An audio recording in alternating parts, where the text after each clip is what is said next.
Tennis எல்போனாலே பிளேயருக்கு மட்டும்தான் வரும் அப்படின்னு கிடையாது. நம்ம டயபெட்டிஸ் இருக்கவங்களுக்கு வரதுக்கான சான்சஸ் அதிகமாக இருக்கும். இந்த ஏசிஎல்டிஎல் ஏற்படுறதுக்கு என்ன காரணமாக இருக்குது? ஸோ இப்போ வந்து ஒரு ஸ்போர்ட் பீப்புளாக இருக்காங்கன்னா கண்டிப்பாக வந்து கிரேட் 4லாம் போயிட்டா சர்ஜரி தான் பண்ணணும். நமக்காச்சும் பரவாயில்ல, இது பெரியவங்களாம் பார்த்தா கை பண்ணியே போவாது. அது என்ன காரணம் ஆக்சுவலாக? ஸோ அந்த மாதிரி இருக்கவங்களுக்குமே இந்த ஆங்கிள் ஸ்டெபிலிட்டி வந்து ரொம்ப குறைஞ்சிரும். ஒவ்வொரு மாதமும் 1 கோடிக்கும் அதிகமான பார்வையாளர்களை சென்று சேரும் ஹெல்த் குரு சேனலில் உங்கள் நிறுவனத்தை விளம்பரப்படுத்த 93402612 என்ற எண்ணை தொடர்பு கொள்ளுங்கள். வணக்கம், வெல்கம் டு ஹெல்த் குரு. நான் உங்கள் முரளி. ஸோ நீங்கள் நம்ம கூட பார்த்தீங்கன்னா ஃப்ளெக்ஸிஃபிட்டோட founder, sports physiotherapist doctor Priyanka இருக்காங்க. இன்னைக்கு இவங்க கிட்ட தான் பேச போகிறோம். வாங்க பேசலாம். வணக்கம் மேம். வணக்கம் சார். எப்படி மேம் இருக்கீங்க? நல்லா இருக்கேன் சார். நீங்கள் எப்படி இருக்கீங்க? எஸ் மேம், நல்லா இருக்கேன். Good, super ma'am. இப்போ எந்த ஒரு ஸ்போர்ட்ஸ் எடுத்துக்கலாமே, அது வந்து பேசிக்காக பார்த்தீங்கன்னா வார்ம் அப் தான் ஃபர்ஸ்ட் இல்லையா? நிறைய பேர் பார்த்தீங்கன்னா வார்ம் அப் பண்ணாமல் இருக்காங்க.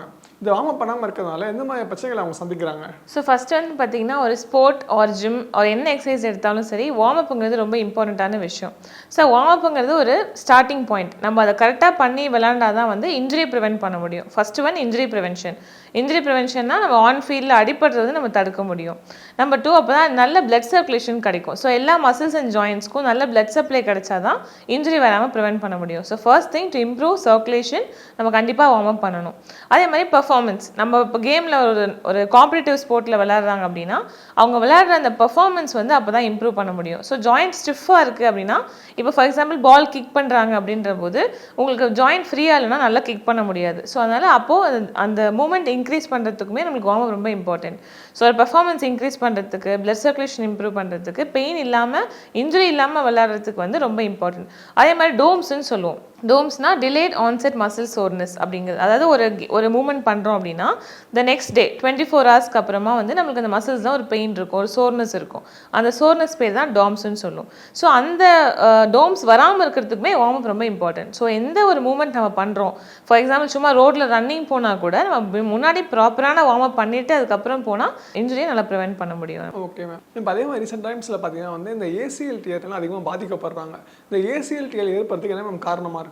ஸோ ஃபஸ்ட்டு உங்களுக்கு அது ஏசிஎல்னா என்ன, ஆன்டீரியர் க்ரூஷியேட் லிகமெண்ட்னு சொல்லுவோம். ஸோ அப்படின்னா நம்ம ஜாயிண்ட்டில், நீ ஜாயிண்ட்டில் அது இருக்கும். ஸோ அது வந்து மெயினாக அதோட மூவ்மெண்ட் என்னென்னா ஸ்டெபிலிட்டி நம்மளுக்கு கொடுக்குது. ஸோ நம்ம முட்டி வந்து ஃப்ரண்ட்டில் போகாமல் ப்ரிவென்ட் பண்ணுறதுக்காக தான் அந்த லிகமெண்ட் வந்து இருக்குது. ஸோ அது வந்து மேஜராக அந்த ஸ்டெபிலிட்டி கொடுக்கும். ஸோ நம்ம அந்த மாதிரி ஏதாவது ஒரு இன்சிடென்ட் நடக்குது, ஒரு இன்ஜுரி ஆகும்போது அந்த லிகமெண்ட் வந்து டேர் ஆகிடும். அதில் நான் கிரேட்ஸ் இருக்குது, கிரேட் 1, 2, 3 அந்த மாதிரி. ஸோ லைட்டாக ஸ்ப்ரெயினாக இருந்தால் கிரேட் 1, பார்ஷியல் டேர் அப்படின்னா 2, 3 அந்த மாதிரி. கம்ப்ளீட்டாக டேர் ஆகிடுச்சுன்னா கிரேட் 3 and 4க்கு போயிடும். ஸோ இப்போ வந்து ஒரு ஸ்போர்ட் பீப்புளாக இருக்காங்கன்னா கண்டிப்பாக வந்து கிரேட் 4லாம் போயிட்டா சர்ஜரி தான் பண்ணணும். பிகாஸ் ஃபுல்லாக கிழிஞ்சிச்சுன்னா திரும்ப அவங்களுக்கு விளையாட முடியாது, அந்த பக்லிங்லாம் இருக்கும். ஸோ திரும்ப அவங்க கேமுக்கு போக முடியாது. ஸோ அப்போ நம்ம கண்டிப்பாக சர்ஜரி ரெக்கமெண்ட் பண்ணுவோம். இதே வந்து கிரேட் 1 லைட்டான ஸ்ப்ரெயின் தான் இருக்குன்னா கண்டிப்பாக ரீஹாபிலிட்டேஷன், ஃபிசியோதெரப்பிலே நம்ம நல்லா ரீஹாப் பண்ணி ஸ்ட்ரென்த்னிங் எக்ஸசைஸ்லாம் கொடுத்து திரும்ப பழையபடிக்கு அவங்களை ரிட்டர்ன் டு ஸ்போர்ட் அனுப்ப முடியும்.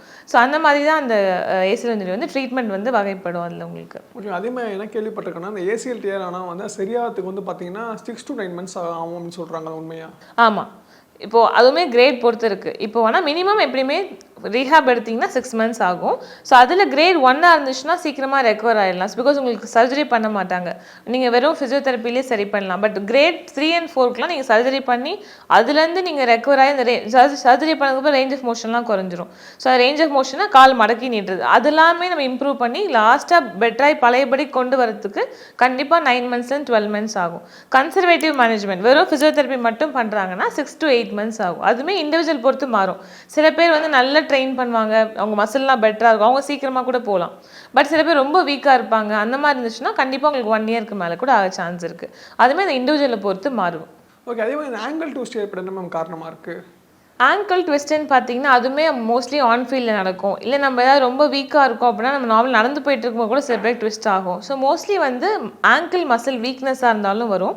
இல்லை ஏதாவது அன்இவன் சர்ஃபேஸில் போகிறாங்க, மேடு பள்ளமாக இருக்க இடத்துல போகிறாங்க, இல்லை ஸ்லிப்பர்ஸ் அந்த மாதிரி ஸ்ட்ராங்காக பிடிக்கல அப்படின்னா கூட அது ட்விஸ்ட் ஆகிறதுக்கு சான்ஸ் இருக்குது. அதே மாதிரி வந்து ஃப்ளாட் ஃபீட்டுன்னு சொல்லுவோம். ஃப்ளாட் ஃபீட்னா நம்மளோட காலில் இருக்கிற ஆர்ச் வந்து கம்மியாக இருக்கும். ஸோ ஃப்ளாட் ஆகிடும். அந்த கர்வே இருக்காது. ஸோ அந்த மாதிரி இருக்கவங்களுக்குமே இந்த ஆங்கிள் ஸ்டெபிலிட்டி வந்து ரொம்ப குறைஞ்சிரும். ஸோ அப்போ அவங்க ஏதாவது இந்த அன்இவன் சர்ஃபேஸில் போகிறாங்கன்னா அது more prone to injury. So நிறைய டக்குன்னு அவங்களுக்கு இன்ஜுரி ஆகிற சான்ஸ் இருக்குது. அதே மாதிரி ரெக்கரண்ட் ஆங்கிள் ஸ்ப்ரெயின்னு சொல்லுவோம். ரெக்கரண்ட் ஆங்கிள் ஸ்ப்ரெயின்னா இப்போ ஃபார் எக்ஸாம்பிள் 6 months முன்னாடி உங்களுக்கு ஆங்கிள் ஸ்ப்ரெயின் ஆயிருக்கு அப்படின்னா அவங்க அதை ப்ராப்பராக சரி பண்ணாமல் ரைட்டாக 2 நாள் மட்டும் ரெஸ்ட் எடுத்துகிட்டு உடனே அவங்க திரும்ப அவங்க பழைய ஆக்டிவிட்டிஸ் பண்ண ஆரம்பிச்சிட்டாங்கன்னு வச்சுக்கோங்களேன், அந்த ஒரு இம்பாக்ட் இருந்துகிட்டே இருக்கும். அவங்க திடீர்னு இன்னொரு டைம் ஏதாவது அன்இவன் சர்ஃபேஸில் போனாங்கன்னா திரும்ப ட்விஸ்ட் ஆகிடும். அது பேர் ரெக்கரண்ட் ஆங்கிள் ஸ்ப்ரெயின்னு சொல்லுவோம். ஸோ எப்பவுமே அது ஒரு இன்ஜுரி ஆகுது அப்படின்னா அதை ப்ராப்பராக கம்ப்ளீட்டாக ரீஹேப் பண்ணி அதை பழையபடி கொண்டு வந்ததுக்கு அப்புறமா தான் அவங்க அடுத்த ஆக்டிவிட்டிஸ் பண்ணணும். இல்லைன்னா திரும்பி அவங்க இன்ஜுரி ஆகிறதுக்கு சான்ஸ் இருக்குது. ஸோ இந்த ஆங்கிள் ஸ்ப்ரெயின் அப்படியும் வரும். ஓகே, இப்போ வந்து ஒரு ஸ்போர்ட்ஸில் இருக்காங்க மேம். ஓகே, இப்போ ஃபார் எக்ஸாம்பிள் அத்லெட் எடுத்துக்கலாமே, அத்லெட் ஓடிட்டு இருக்காரு, டக்குனு மசில் கிராம்ப் பிடிச்சிச்சு, அப்போ நீங்கள் என்ன பண்ணுவீங்க as a ஃபர்ஸ்ட் பிசியோதெரபிஸ்டா? ஆமாம், இப்போ ஆன் ஃபீல்டில் பார்த்தீங்கன்னா மசில் கிராம்ப்னா முதல்ல ரெஸ்ட் தான் சார். டக்குன்னு இப்போ என்ன மூவ்மெண்ட் மோஸ்ட்லி எங்கே வரும், காஃப்லேயே ஹாம்ஸ்ட்ரிங்லேயும் தான் வரும். ஸோ ஆன் ஃபீல்டில் பார்த்தீங்கன்னா உடனே அவங்க ரெஸ்ட் பண்ணணும். வெளில கொண்டு வந்து ரெஸ்ட் பண்ணிவிட்டு ஸ்லைட்டாக ஒரு ஸ்ட்ரெச்சஸு இல்லை உடனே ஓஆர்எஸ் ஏதாவது ஒரு எலக்ட்ரோலைட் நம்ம கொடுக்கலாம். So normal salt and sugar இல்லை குளுக்கோஸ் அந்த மாதிரி ஏதாவது ஒரு எலக்ட்ரோலைட் மாதிரி டக்குன்னு அவங்களுக்கு வந்து எலக்ட்ரோலைட் பூஸ்ட் பண்ணுறதுக்கு கொடுக்கலாம். அதுக்கப்புறம் நார்மல் ஸ்ட்ரெச்சிங் மெட்ஸ்ன்னு சொல்லுவோம், மசில் எனர்ஜி டெக்னிக்னு. ஸோ அது மாதிரி கொடுத்து கொஞ்சமாக ரிலாக்ஸ் பண்ணி திரும்ப விளையாட வைப்போம். பட் திரும்ப இது வராமல் இருக்கிறதுக்கு அவங்களுக்கு இந்த மாதிரி ஓஆர்எஸ் நல்ல நியூட்ரிஷன் எடுத்துக்கிறாங்களா, ஸ்லீப் இல்லைனா கூட அந்த மாதிரி வரும். ஸோ அது மாதிரி எல்லா ஆஸ்பெக்டையும் பார்த்து அதுக்கப்புறம் அவங்களுக்கு ட்ரைனிங் அதுக்கு மாதிரி கொடுக்கணும் நம்ம. அதே மாதிரி டென்னிஸ் எல்போன்றாங்க அப்படின்னு என்னது மேம்? டென்னிஸ் எல்போங்கிறது எக்ஸ்டென்சார் ஸ்ட்ரெயின்னு சொல்லுவோம் சார். எக்ஸ்டென்சாருங்கிறது நம்ம எல்போவில் இருக்கிற ஒரு மசில். ஸோ அது யாருக்கு வரும், டென்னிஸ் விளையாடுறவங்களுக்கு மட்டும்தான் வருமா இல்லை எல்லாருக்கும் வருமா அப்படிங்கிற ஆமாம் அப்படின்ற டென்னிஸ் எல்போ அந்த மாதிரி டென்னிஸ் எல்போனாலே பிளேயருக்கு மட்டும்தான் வரும் அப்படின்னு கிடையாது. பிளேயரை தாண்டி இப்போலாம் ஹோம் மேக்கர்ஸ் தான் அதிகமாக வருது. பிகாஸ் அவங்க ரிப்பிட்டேட்டிவாக ஸ்ட்ரெயின் பண்ணுறாங்க. இந்த மாதிரி கூட்டி பறக்கிறது, பிழியிறது, ட்விஸ்டிங் மூமெண்ட்ஸு, டைப்பிங் மூமெண்ட்ஸ், அந்த மாதிரி அவங்க ஐடி ஒர்க்கர்ஸ்லாம் டைப் பண்ணுறாங்களே, அந்த மாதிரி டைப்பிங் ஒர்க் பண்ணுறவங்க, வீட்டில் வந்து இந்த மாதிரி பிழியிற ஆக்டிவிட்டீஸ், இந்த மாதிரி சமையல் பண்ணுறது, இந்த மாதிரி என்ன ஆக்டிவிட்டீஸ்லாம் இந்த ரிஸ்ட் வந்து அப் அண்ட் டவுன் மூவ் ஆகுது, எந்த ஆக்டிவிட்டீஸ்லாம் இந்த மாதிரி ரிஸ்ட் எக்ஸ்டென்ஷன் பண்ணுறாங்களோ அது ரொம்ப ஓவர் யூஸ் பண்ணும்போது இந்த மசில் ஸ்ட்ரெயின் ஆகும். அந்த மசில் ஸ்ட்ரெயின் ஆகும்போது அந்த எல்போவில் வந்து ஒரு இன்ஃப்ளமேஷனாக வீக்கம். அந்த வீக்கம் ஸ்லைட்டாக இருக்கும்போது தெரியாது, பட் அக்ரவேட் ஆகும்போது அந்த வீக்கம் அதிகமாகும் போது அந்த இடத்துல பெயின் வரும். ஸோ எப்படி சரி பண்ணலாம் அப்படின்னா நம்ம ப்ராப்பராக ஸ்டார்டிங்லேயே நம்ம பார்த்தோன்னா நார்மலாக ரிஸ்ட் எக்ஸ்டென்ஷன் ஸ்ட்ரென்தனிங் எக்ஸசைஸ் கொடுத்து ஒரு ஏதாவது பிரேஸ் போட்டு அந்த இடத்த லோட் பண்ணாமல் நம்ம ப்ரொடெக்ட் பண்ணாலே அது கியூர் ஆகிடும். ஓகே மேம், அதே மாதிரி சில பேருக்கு வந்து கைப்பேணி போகாது மேம். நமக்காச்சும் பரவாயில்ல, இது பெரியவங்களாம் பார்த்தா கைப்பேண்டியே போகாது. அது என்ன காரணம் ஆக்சுவலாக? ஸோ அது வந்து பெரிய ஆர்த்ரைட்டிஸ் ஷோல்டர், ஃப்ரோசன் ஷோல்டர்னு சொல்லுவோம். ஸோ அதுவுமே வந்து பார்த்தீங்கன்னா அந்த மாதிரி டயபெட்டிஸ் இருக்கவங்களுக்கு வரதுக்கான சான்சஸ் அதிகமாக இருக்கும்.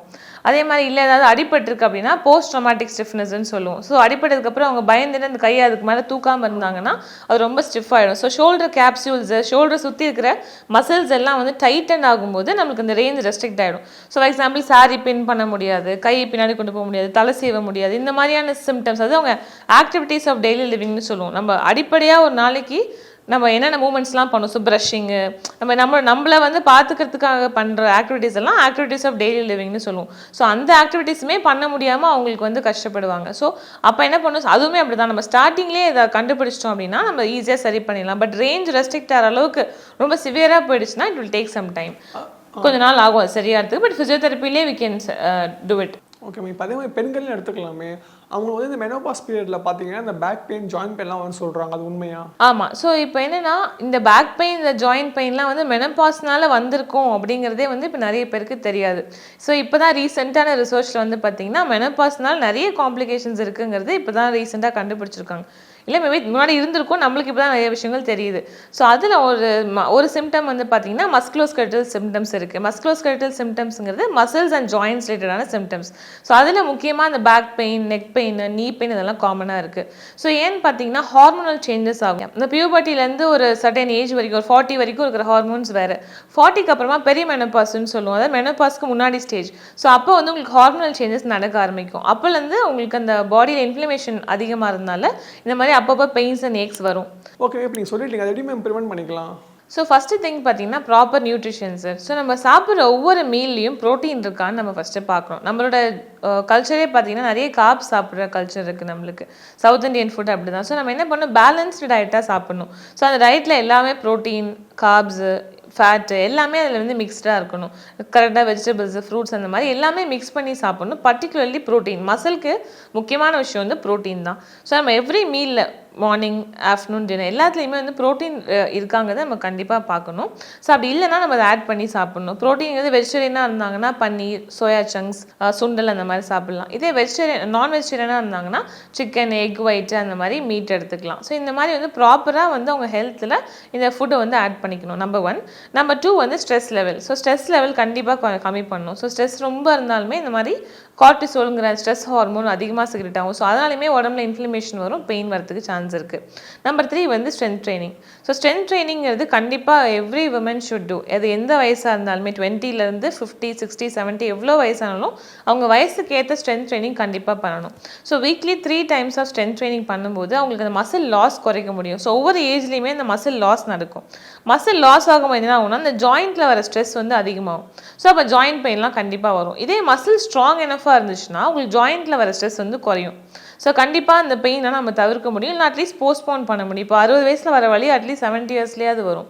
ஸோ இப்போ சின்ன வயசுலேயே இந்த பெயின் எல்லாம் வராமல் இருக்கிறதுக்கு கண்டிப்பாக ஸ்ட்ரென்த் ட்ரைனிங் ஹெல்ப் பண்ணும். ஒவ்வொரு மாதமும் 1 கோடிக்கும் அதிகமான பார்வையாளர்களை சென்று சேரும் ஹெல்த் குரு சேனலில் உங்கள் நிறுவனத்தை விளம்பரப்படுத்த 9342302612 என்ற எண்ணை தொடர்பு கொள்ளுங்கள்.